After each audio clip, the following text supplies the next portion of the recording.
नमस्ते, यहाँहरूलाई all knowledge नेपालमा हार्दिक स्वागत गर्दछु। आज मैले प्रथम विश्वयुद्धको कारण, इतिहास र परिमाणको बारेमा भिडियो लिएर आएको छु। कृपया यो भिडियो अन्तिमसम्म हेरिदिनुहोला। प्रथम विश्वयुद्धलाई the great war, the war to end all war, global वारको नामले पनि जानिन्छ। प्रथम विश्वयुद्ध 28 जुलाई 1914 देखि 11 नोभेम्बर 1918 चलेको थियो। यो युद्धमा मर्नेहरूको सङ्ख्या 1 करोड 10 लाख आर्मी, 60 लाख सर्वसाधारण र 2 करोड जना घायल भएका थिए। यसमा एलाइड पावरको तर्फबाट रसिया, फ्रान्स, ब्रिटेन, युएसए र जापान थिए भने सेन्ट्रल पावरको तर्फबाट Austro Hungarian empire, Germany, Ottoman empire र टर्कीको साथ रहेको थियो। प्रथम विश्वयुद्ध हुनुका विभिन्न कारणहरूलाई मैले यहाँ बुदागत रूपमा व्याख्या गर्न लागिरहेको छु। पहिलो नम्बरमा रहेको छ मिलिट्रिजम।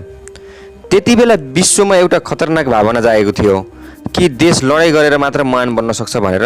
त्यसैले हर देशले आधुनिक हतियारको भण्डारण, उत्पादन गर्न लागेका थिए अनि आर्मीको साइज पनि बढाइएको थियो।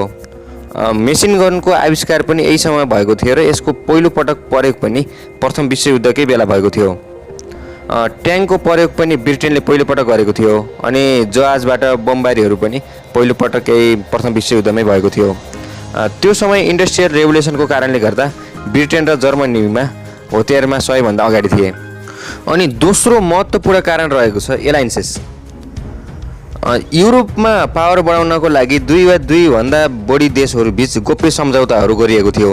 जस्तो आजभोलि जस्तै दुईवटा देशहरू मात्र लडाइँ भयो भने यदि अर्को देश चाहिँ त्यसमा थोपिएन भने त विश्वयुद्ध त भएन नि, त्यो लडाइँ त विश्वभरि थोपिएन। एलायन्सेसले गर्दाखेरि त्यो लडाइँलाई चाहिँ विश्वभरि फैलाउनको लागि एकदमै महत्त्वपूर्ण भूमिका खेलेको थियो। जस्तो 2-3वटा देशहरूबीच सम्झौता गरिन्थ्यो अनि एक देशलाई कसैले आक्रमण गर्यो भने त्यसलाई बचाउनको लागि अरू 2-वटा देशहरू, 2-3वटा देशहरू चाहिँ सम्झौतामा रहेका देशहरू त्यसलाई बचाउनको लागि पनि लडाइँमा भाग लिन्थे। त्यसरी गर्दाखेरि लडाइँ चाहिँ विश्वभरि फैलिएको थियो। जस्तो त्यसमध्ये 2वटा मुख्य सम्झौताहरूलाई यहाँ लिएको छ। जस्तो ट्रिपल एलायन्स 1882 भएको थियो, जसमा जर्मनी, अस्ट्रिया हङ्गरी, इटाली रहेका थिए।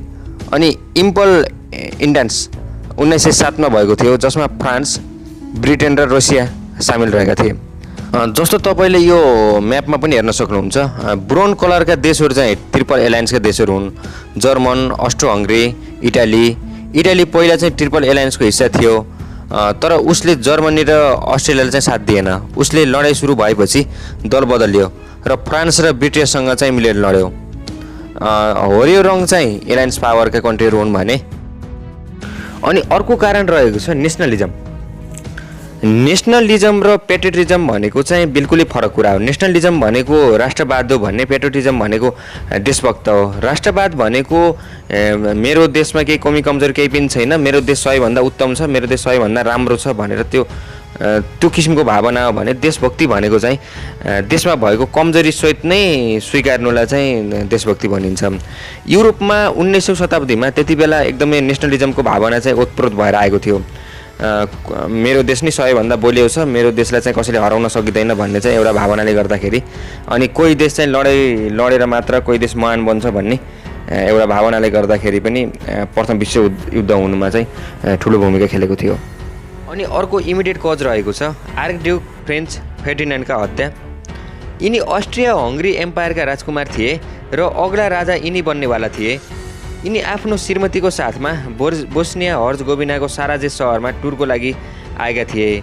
यहाँ उनीमाथि 28 जुन 1914 हमला भयो। हमला गर्ने व्यक्ति थिए गौरिलो प्रिन्सेस र अरू मानिस जो ब्ल्याक ह्यान्ड नामक एक अर्गनाइजेसनसँग बिलोङ गर्थे। अस्ट्रेलियाले सोर्बियालाई धम्की दियो। सोर्बिया जो बोस्नियाको छिमेकी देश थियो र एक अलग किङडम थियो। यसो भनिन्छ कि सोर्बिया बोस्नियाको मद्दत गरेको थियो स्वतन्त्र हुनको लागि। सोर्बियाकै मानिसले इन्टेलिजेन्स एजेन्सीको मद्दतले राजकुमार फोर्टिनाइटको हत्या गर्नको लागि साजिस रचेका थिए पनि भन्ने गरिन्छ। राजकुमार फोर्टिनाइटको हत्यापछि अस्ट्रिया हङ्गरी एम्पायरले सोर्बियालाई अल्टिमेटम दियो कि हाम्रो माग तत्काल मान्नुहोस् र सरेन्डर गर्नुहोस् भनेर। अब पुरै सर्बिया चाहिँ हाम्रो कब्जामा हुनेछ भनेर अस्ट्रिया हङ्ग्री एम्पायरले सर्बियालाई चाहिँ अल्टिमेटम दियो। सर्बियाले रसियासँग मद्दत माग्यो। रसिया र सर्बियामा एकै जातीय ग्रुपका मानिसहरू बसोबास गर्छन्, त्यसैले गर्दा रसियाले भन्यो कि सर्बियामा बस्ने मानिसहरू हाम्रा भाइहरू जस्तै हुन्, भाइ बहिनीहरू जस्तै हुन्, तिनीहरूको लाई मद्दत गर्नु चाहिँ हाम्रो कर्तव्य हो भनेर सर्बियामा आर्मीहरू पठाउनको लागि रसिया चाहिँ तयार भयो। रसियाले सर्बियालाई साथ दिएपछि अस्ट्रिया हङ्ग्रीले जर्मनीसँग मद्दत माग्यो। जर्मनी र अस्ट्रिया हङ्ग्री ट्रिपल एलायन्स 1882 का हिस्सा थिए। अस्ट्रिया हङ्ग्रीले सर्बियासँग लडाइँको घोषणा गर्यो भने यता जर्मनीले रसियासँग लडाइँको घोषणा गर्यो। फ्रान्सले जर्मनीसँग लडाइँको घोषणा गर्यो किनकि फ्रान्स, ब्रिटेन र रसिया चाहिँ इन्टान सम्झौता 1907बाट बाँधिएका थिए। इटली, अस्ट्रिया हङ्ग्री र जर्मनीसँग ट्रिपल एलायन्स 1882 सम्झौता गरेको थियो। तर इटली सुरुमा न्युट्रल नै बस्यो। इटलीले भन्यो कि अस्ट्रियाले सर्बियाको एट्याक गरेको थियो। ट्रिपल एलायन्समा कोही देशले आक्रमण गरेको खण्डमा मात्र सो देशको सहयोगको लागि उत्रने भनी सम्झौता गरेको भनी इटलीले चाहिँ बहाना बनायो। जर्मनीले बेल्जियमबाट फ्रान्सलाई आक्रमण गर्न कोसिस गर्यो। जब जर्मनीको आर्मी बेल्जियम पस्यो, ब्रिटेनले जर्मनीसँग युद्ध घोषणा गर्यो किनकि बेल्जियम र ब्रिटेन बीच एक सम्झौता भएको थियो। उक्त सम्झौतामा यदि बेल्जियममाथि कसैले आक्रमण गरेमा ब्रिटेन चाहिँ रक्षाको लागि उत्रनेछ भनी सम्झौता गरिएको थियो। जर्मनीले सुरुमा फ्रान्स पस्नमा निकै सफलता पायो। पेरिस आउन नपाई युद्ध रोक्यो किनकि पेरिसमा फ्रान्सको रक्षाको लागि ब्रिटेनको आर्मीहरू तैनात थिए। अनि जर्मनी आर्मीले इस्टर्न साइडमा रसियन आर्मी विरुद्ध 1 वर्षभित्रमा ठुलो सफलता पायो। 1 वर्षभित्र त्यो युद्धमा रसियाका 3 लाख आर्मी शहीद थिए। अटोमन एम्पायरले रसियासँग युद्धको घोषणा गर्यो किनकि यी दुई पहिलेदेखि नै शत्रु थिए। प्रथम विश्वयुद्धलाई ग्लोबल वार चाहिँ किन भनिन्छ यसबारेमा चर्चा गर्न गएको छु। त्यसबेला पुरै दुनियाँमा लडाइँ चलेको थियो। अफ्रिकामा जर्मनीको कोलोनी थियो, टोगो, तान्जानिया, क्यामरुन। त्यहाँ फ्रान्स र इङ्ल्यान्डले हमला गर्यो र त्यहाँ पनि लडाइँ चलेको थियो। माइक्रो एसिया र चाइनिज कोलोनी जहाँ जर्मनीले व्यापार गर्दथ्यो त्यहाँ जापानले हमला गरेको थियो अनि त्यसले गर्दा त्यहाँ पनि युद्ध चलेको थियो। जापान चाहिँ किन युद्धमा गयो त? किनकि जापान र इटली बीच एउटा ट्रिटी साइन भएको थियो। त्यसले गर्दा जापान चाहिँ प्रथम विश्वयुद्धमा होमिएको थियो। अटोमन एम्पायरले ब्ल्याक सीमा रसियासँग एट्याक गरेको थियो र त्यहाँ पनि रसिया र अटोमन एम्पायर बीच लडाइँ चलेको थियो। गल्लिपोल्ली जुन टर्कीको सहर हो त्यहाँ एलायन्स पावरले हमला गरेको थियो। नेभान वार विश्वको धेरै समुद्रमा जस्तो कि एटलान्टिक महासागर, पेसिफिक महासागर सबैमा जर्मनी र ब्रिटेन बीच लडाइँ भएको थियो। जर्मनीले युबोट बनाएको थियो। उक्त युबोटले एलायन्स जहाज विरुद्ध चाहिँ हमला गरेको थियो।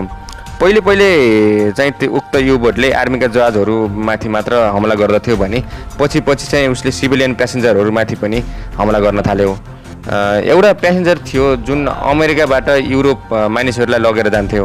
त्यसमा एक बोट थियो लुजिटान्टा नामक। उक्त बोटलाई चाहिँ युबोटले हमला गर्यो र 1200 मानिसहरू मरे। यही ठुलो कारण थियो कि अमेरिका चाहिँ प्रथम विश्वयुद्धमा सहभागी भयो र 3 सालपछि 1917 मा प्रथम विश्वयुद्धमा सहभागी भयो। रिभोल्युसन इन रसिया 1917 मा दुईवटा रिभोल्युसन भएको थियो रसियामा। एउटा थियो फेब्रुअरी रिभोल्युसन। फेब्रुअरीमा उहाँको जार थियो, मतलब जार भनेको चाहिँ रसियन भाषामा राजालाई जार भनिन्छ। टिजार निकोलस सेकेन्डलाई हटाइयो र एक प्रोभिजनल गभर्नमेन्ट बनाइयो। October revolution. अक्टोबरमा दोस्रो रिभोल्युसन भयो। यो बोल्सिभिक पार्टीद्वारा यसका नेता थिए लेनिन सत्तामा आएपछि उनले भने कि हामी लडाइँ किन गरिरहेका छौँ, यसले चाहिँ हामीलाई के फाइदा भएको छ र उनले जर्मनसँग शान्ति सम्झौता गरे र जर्मनी एकतर्फ मात्र लडाइँमा सीमित भयो। 1918 को घटनातर्फतिर लागौँ। एलायन्स आर्मीले बल्कन, इटाली, मिडल इस्ट सबैमा लडाइँ जारी राखेको थियो र सेन्ट्रल पावरको आर्मी जर्मनी, अटोमन, अस्ट्रिया हङ्गरीलाई हरायो। वेस्टर्न फ्रन्टमा युएसएसँग जर्मनी पराजित भयो। 11 नोभेम्बर 1918 मा जर्मनीले युद्ध विराम सम्झौतामा हस्ताक्षर गर्यो र 6 महिनापछि जर्मनीसँग 28 जुन 1919 मा ट्रिटी अफ वर्साइल भयो। ट्रिटी अफ वर्साइल भनेको के हो त? यस ट्रिटीमा के कुराहरू उल्लेख गरिएका छन्, जानौँ यस बारेमा। साम्राज्यवादी जर्मनी र मित्र राष्ट्र बीच 28 जुन 1919 मा हस्ताक्षर भएको थियो। 1914 देखि चलेको प्रथम विश्वयुद्धको समाप्त गरेको थियो यस सन्धिले। फ्रान्सको वर्साइलमा साइन भएको हुनाले यस सन्धिलाई ट्रिटी अफ वर्साइल भनिन्छ। यस सन्धिको पहिले 1918 मा अमेरिकाका राष्ट्रपति ब्रुडो विल्सनले एक 14 सूत्रीय फर्मुला तयार गरेका थिए यस सन्धि हुनुभन्दा पहिले नै। यस फर्मुलाको उद्देश्य युद्धपछि युरोपको अवस्था कस्तो हुनेछ भनेर चित्रण गरिएको थियो। यस 14 सूत्रले नै पछि विश्व स्तरको सङ्गठन बनाउने प्रस्ताव गरेको थियो र भविष्यमा यस्तो युद्ध हुन लागे सहमतिद्वारा टुङ्गाउन सकियोस् भन्ने चाहिँ यस सङ्गठनको चाहिँ उद्देश्य थियो। पछि 14 सूत्रको आधार मानेर नै लिग अफ नेसनको स्थापना गरियो, तर लिग अफ नेसन चाहिँ पुरै फेल भयो र दोस्रो विश्वयुद्ध चाहिँ सुरु भयो। 14 सूत्रीय फर्मुलाहरू के हुन् त? यस सन्धिमा ब्रुडो विल्सनले निम्न कुराहरू उल्लेख गरेका थिए। प्रमुख कुराहरू: दुई देशबीच गोप्य सम्झौता हुने छैन, समुद्रमा सबैलाई छुट हुनेछ, आर्थिक प्रतिबन्ध कुनै पनि देशले कुनै पनि देशलाई लगाउन पाउने छैन, हतियार र मिलिट्रीमा सबै देशहरूले चाहिँ कटौती गर्नेछन्, कोलोनीहरू स्पष्ट हुनेछन्, रुसलाई उसको जमिन फिर्ता हुनेछ, बेल्जियमलाई एक स्वतन्त्र राष्ट्र घोषित गरिनेछ, फ्रान्सलाई अल्साक र लोमान्स जस्ता प्रदेशहरू फिर्ता दिइनेछ जस्ता चाहिँ प्रमुख फर्मुलाहरू रहेका थिए। 14 नोभेम्बर 1918 मा युद्धविरामपछि जर्मनीले सोच्यो कि पछि विल्सनको 14 सूत्रीय मागको आधारमा फर्मुलाको आधारमा अर्को सम्झौता होला भनेर, तर जर्मनीले सोचे जस्तो चाहिँ भएन। 18 जनवरी 1919 मा फ्रान्सको वर्साइलमा सबै मित्र राष्ट्रहरूबीच एक शान्ति सम्मेलन भयो र अन्ततः मित्र राष्ट्रहरूले जर्मनी विरुद्ध एक कठोर सन्धि थपर्दे। जर्मनीलाई यस सन्धि बनाउने बेला बोलाइएको पनि थिएन र उसबाट केही परामर्श पनि लिएको थिएन। ट्रिटी अफ वर्साइलका शर्तहरू केही यस प्रकार रहेका छन्। जर्मनीका उसका सारा उपनिवेशहरू जहाँ जर्मनीले चाहिँ शासन गरेको थियो उसका सबै उपनिवेशहरू खोसियो र उसको साथै जर्मनीको 10% जमिन पनि जर्मनीबाट चाहिँ खोसियो। अनि पुरै युद्धको जिम्मेवार जर्मनीलाई बनाइयो। जर्मनको निशस्त्रीकरण गरियो, उसको थल र जल सेनाको लाई कम गराइयो भने वायुसेना राख्न नपाइने बनाइयो। जर्मनीको कोइला खानी 15 सालसम्म फ्रान्सलाई दियो र उक्त क्षेत्रलाई लिग अफ नेसनद्वारा सञ्चालित गरियो। लगभग 6600 मिलियन पाउन्डको हर्जना जर्मनीमाथि लगाइयो। प्रथम विश्वयुद्ध अस्ट्रिया र सर्बियाबाट सुरु भएको थियो। उसको पुरै जिम्मेवार जर्मनीमाथि लगाइदिँदा जर्मन मानिसहरूको लागि उक्त हर्जना अथवा त्यो सन्धि चाहिँ 1:20 बराबर भएको थियो। यस सन्धिले जर्मनीमाथि ठुलो असर पर्यो। उसको हालत चकनाचुर भयो। त्यहाँको आर्थिक स्थिति खराब भएर भोकमरी पनि सुरु भएको थियो र उक्त ट्रिटी अफ वर्साइलको कारणले गर्दा नै हिटलर चाहिँ जन्मिनु परेको थियो। प्रथम विश्वयुद्धपछि नयाँ कन्ट्रीहरूको जन्म भयो। अस्ट्रिया हङ्गरी एम्पायरबाट अस्ट्रिया, हङ्गेरी, चेकोस्लोभाकिया, युगोस्लाभिया जस्ता नयाँ देशहरूको जन्म भयो भने रसिया र जर्मनीबाट एस्टोनिया, लेटभिया, लिथुनिया, पोल्यान्ड, फिनल्यान्ड जस्ता देशहरूको जन्म भयो। बेलफोर डिक्लेरेसनको तर्फबाट म्यान्डेट अफ प्यालेस्टाइन पनि घोषणा भयो। बेलफोर डिक्लेरेसनको बारेमा मैले इजरायल र प्यालेस्टाइनको भिडियोमा चाहिँ मैले यसबारेमा विस्तृत चर्चा गरेको छु। कृपया त्यो भिडियोको लिङ्क चाहिँ मैले तल डिस्क्रिप्सनमा दिएको छु। कृपया उक्त भिडियो चाहिँ हेर्नुहोला। प्रथम विश्वयुद्धमा टेक्नोलोजिकल वार पनि भनिन्छ किनभने पहिलो पटक धेरै टेक्नोलोजीहरूको चाहिँ विकास भएको थियो यस युद्धमा। पहिलो पटक मार्कोनीले रेडियोको आविष्कार गरेका थिए प्रथम विश्वयुद्धमा। उक्त रेडियो चाहिँ प्रथम विश्वयुद्धका सोल्जरहरूबीच कम्युनिकेसन गर्नको लागि प्रयोग गरिन्थ्यो। अनि प्रथम विश्वयुद्धमै पहिलो पटक बुलेट नछिर्ने कारको निर्माण भएको थियो। अनि ट्याङ्कहरूको प्रयोग पनि पहिलो पटक प्रथम विश्वयुद्धमै प्रयोग भएको थियो। सबमेरिन युबोट चाहिँ जर्मनीले प्रयोग गरेको थियो। युबोटको मद्दतबाट केही जहाजहरू चाहिँ डुबाइन्थ्यो। युबोटको सहायताले नै जर्मनीले एलायन्स पावरका जहाजहरूमाथि चाहिँ आक्रमण गर्ने गर्दथ्यो। अनि मेसिन गनको प्रयोग पनि दुनियाँमा पहिलो पटक प्रथम विश्वयुद्धमै भएको थियो। अनि मस्टार्ड ग्यास अनि केमिकल वारफेयर पनि पहिलोपटक यही प्रथम विश्वयुद्धमै भएको थियो। अनि बमबारी गर्नको लागि एरोप्लेनको प्रयोग पनि प्रथमपटक यही प्रथम विश्वयुद्धमै भएको थियो। प्रथम विश्वयुद्धमा नेपाल प्रथम विश्वयुद्धमा चाहिँ नेपालको भूमिका के छ त?